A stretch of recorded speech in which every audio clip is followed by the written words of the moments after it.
Hello, this is Dr. Dave Maslach talking about reciprocity.com, the sharing economy proofreading platform that I am trying to build. The E is spelled with a 3. Today, I actually wanted to talk to you about choosing courses for graduate school. This is part of my series I'm putting out every Friday about thesis help. This is all about things that you should learn in graduate school. So I am actually a professor of innovation and strategy and entrepreneurship at a large state institution in Florida. You can check me out. I'm actually a real person, believe it or not. And this is just kind of lessons that I tell my own graduate students, and these are things that I have learned along the way that have helped me, even though that they're kind of frustrating in the short term, but hopefully in the long term this will help you. And one of the topics is choosing graduate courses. So I'm going to go into talking about what courses you should choose, maybe in undergraduate studies and then in graduate studies. And then finally, why you should be choosing those courses, because I think it's very important to understand why. So why should you choose, or what courses should you choose in your undergraduate studies? And I know that this is very independent to each and every discipline that's out there. Not everybody is taking a business school course. I myself have did stuff in sociology and economics, as well as a lot of business school courses. And my philosophy, and I think this is very, very important, and I think it's kind of broad-based across all disciplines, is always choose the most difficult courses that you can possibly do for your ability. And it doesn't necessarily matter that you're going to get good grades. Don't focus particularly in graduate school. Undergrad, you probably have to think about your grades in order to get into graduate school, so you might sort of temper them back. As maybe you might choose some easier courses as well as very difficult courses to balance it, so your grades will be sort of more equalized so you can get into graduate school.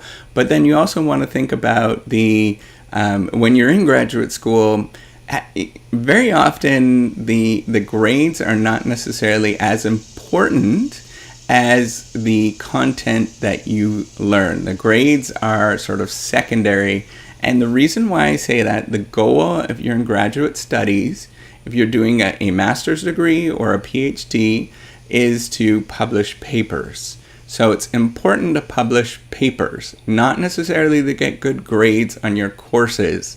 This is an important consideration. So your goal is to always think about, what paper can I publish next? And in order to get to that standard of the top tier journals that are out there, you should be thinking about the methods that are sort of state of the art, and they're also the most difficult at that time because very few people understand them. You're not going to be getting, it's not your basic level, sort of basic level material. It's much more advanced. And those moments are where you're going to be stretched. It's really difficult stuff. So it might be taking graduate level econometrics courses, for example, in the econ department. It might be, because those are really actually difficult, taking graduate courses in statistics from the stats department is really difficult to do, and not a lot of people can do them.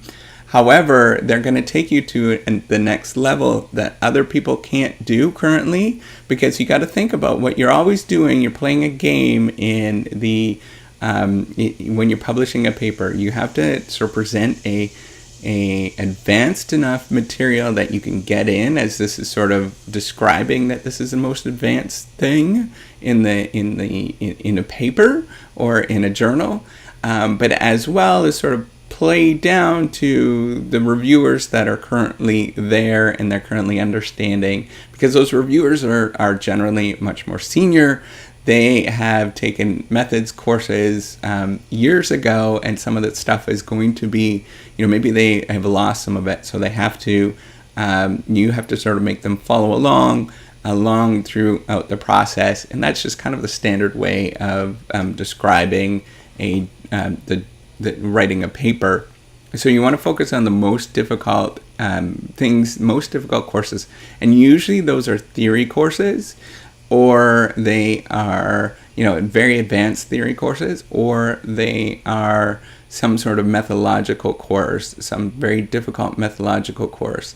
And the reason why you want to pursue these very difficult courses, because this is the only time you're going to have a chance to have a teacher that's going to help you through learning that process, or learning those different methods, those different theories. And often they're very difficult to understand unless you're very, very immersed in that process, or very immersed in that literature. So having a teacher that knows about that material, and a teacher, I mean a professor, but teaching that particular material, might be an advanced econometrics course, it might be an organizational theory course, it might be something about whatever your topic is. It could be very, very specific, but it's very difficult and challenging. The reason why it's challenging is because it is new to you, and you should be pursuing that stuff, and it's also new to other people. So you should be thinking about that stuff, and having a teacher that's going to push you along in the process and give you the material and let you read the right articles along the way, and maybe have some exercises that you can do that are challenging. That's going to get you to the next level, and it's going to help you publish in a journal article. So again, that material that you're learning, maybe it's in a methods course. It's not the material that's currently in the journals at that time, and so it's going to seem a little bit strange, but it's material that's going to be in the journals in probably 5-10 years from now. And that's going to be the standard. So they're always upping the standard as the way along the way. So you can think of science and writing scientific articles as pursuing these more challenging tasks, and you're always forecasting where the literature is going, but as well as trying to sort of base it in where the current literature is, but then forecasting where it's going to go and challenge other people. And that's really, that's the important thing.